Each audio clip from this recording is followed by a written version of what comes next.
It has always been said that necessity is the mother of all inventions. Now, that line I heard was said by my grandma while I was away from home for some time. It shows the lateness of this video's arrival, but after that, I had a thought.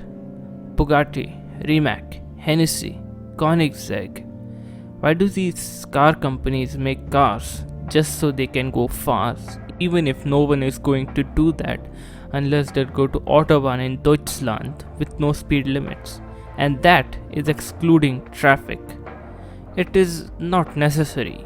You can say that it gives buyers bragging rights because they bought the world's fastest car, but I do think these companies think deeper than that, and also more deeper than just profits. And then I heard it. Aspiration. Showing the world what you can achieve.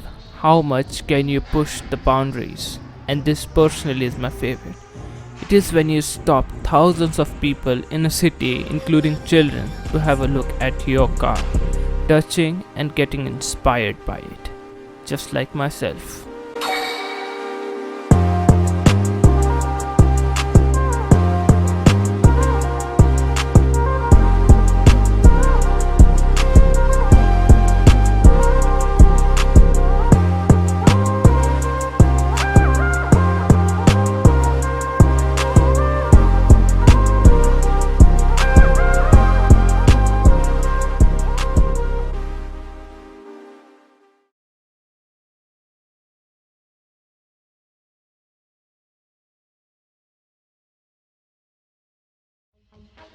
Now I presume you are a car guy, and we all had our sources of inspiration. You were interested in cars maybe through racing games, maybe it was this movie franchise, or maybe it was some car related toys, etc. It can be many things out there. But whatever the source, have you ever imagined yourself to be a car manufacturer? As a kid, because I have. Have you ever thought about making your own car one day and pushing the limits of both yourself and your car that you made? Because even the man I'm talking about today was inspired as a kid at the age of 5 at a cinema hall with a stop motion Grand Prix movie, and then he had a dream and he didn't budge away from that dream. That man is Christian Erland Harald von Koenigsegg, a deserved automobile hero. My hero. He wanted to make cars, but he needed a lot of money to do so. So in his teenage years, he was already an entrepreneur, and by the help from his father and other investors, Koenigsegg had to kickstart his company by making his first prototype, and even Jesco Koenigsegg's video on the car channel itself is just so wholesome, highlighting the event. That video's link would be in the description. And with that all out there is one thing that he had to consider though. Competition. And that too in the 90s era. The company was founded on 12th August 1994. This the year after the ultimate road car was born, McLaren F1 and many other supercars, competing with each other for the buyer's attention. Because why would you buy a random supercar made in Sweden with a manufacturer with no heritage and history? But Koenigsegg only wanted one thing. He wanted his cars to be fast. And so, 10 years later, Koenigsegg CCR was unveiled with the most powerful engine found in a production road car. That was a record. Then finally in 2005, almost after a decade, the record was broken at 387 kilometers per hour. Finally, the record was broken. Koenigsegg overtook McLaren, and CCR was the fastest production car in the world. Christian had finally done it. At that point, he proved to the world that he could make fast cars. But then, a few months later, this Goliath came along.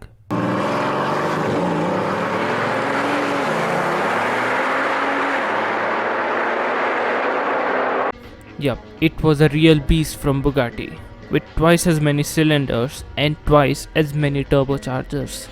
With the fastest car in the world title in its hand And then the infamous battle between Bugatti versus Koenigsegg commenced. Bugatti Veyron got its own faster versions over the next few years to maintain the hold of the top speed record. And then this thing came along. The Venom GT from Hennessy. But after more than a decade of battle came 4th November 2017 when Koenigsegg Agera RS finally beat the record of the fastest production car in the world, overthrowing Bugatti with their Chiron. Jesco is predicted to have a 330 mph top speed, but that is not confirmed yet. Koenigsegg also took upon himself to have an acceleration record for itself.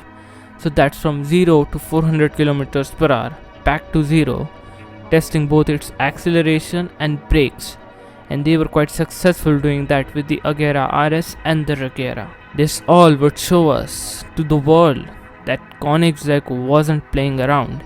He didn't give in. He stood still as the other hypercars flooded his domain. But more than that feat was the challenges he faced other than just top speed records. And this is not that surprising, but having a long-term thought of starting a car company and growing it is enough of a challenge on itself than convincing investors to invest in your company. It is like the whole world is against you due to the challenges this ambition throws onto you. It took 8 years to sell their first car in 2002. Almost a decade later, through R&D, they were able to make their first car and then sell it.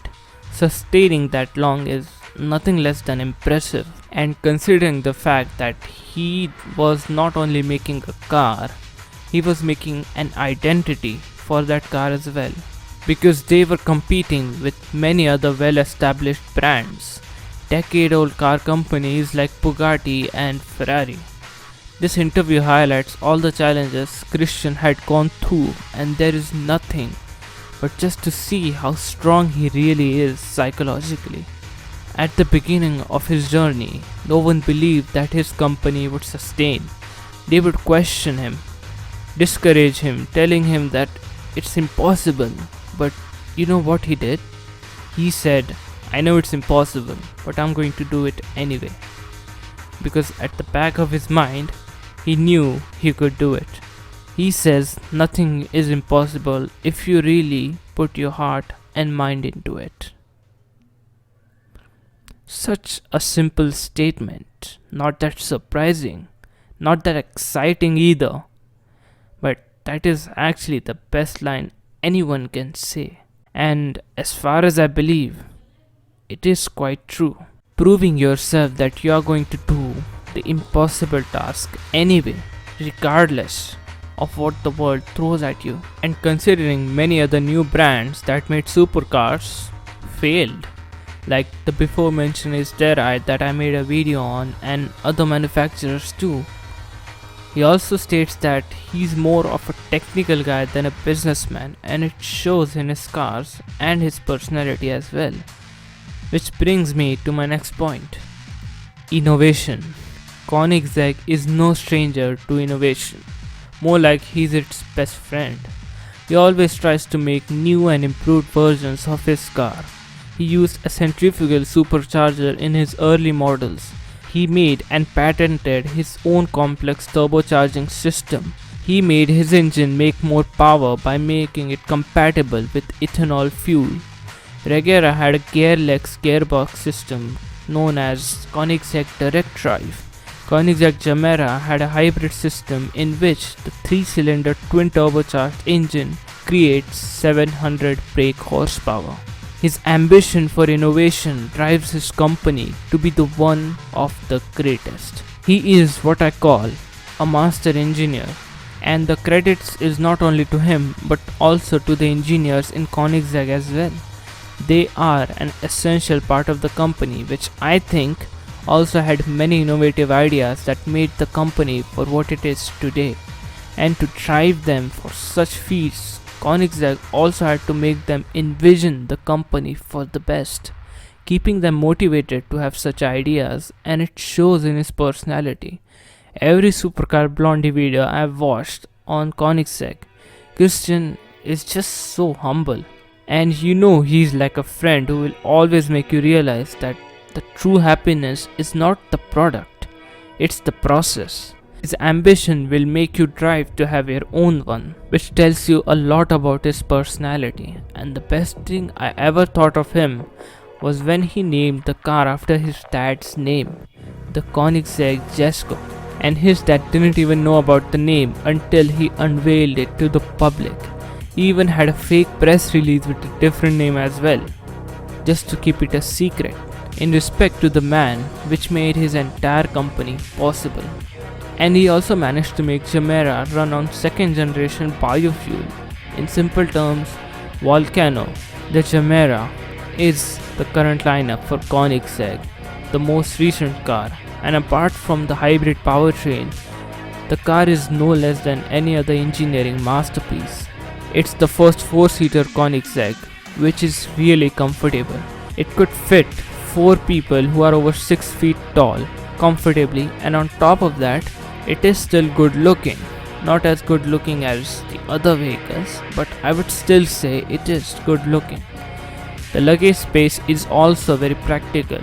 4 bags for your own stuff. It just defines a GT, a Grand Tourer. It's an amazing stuff.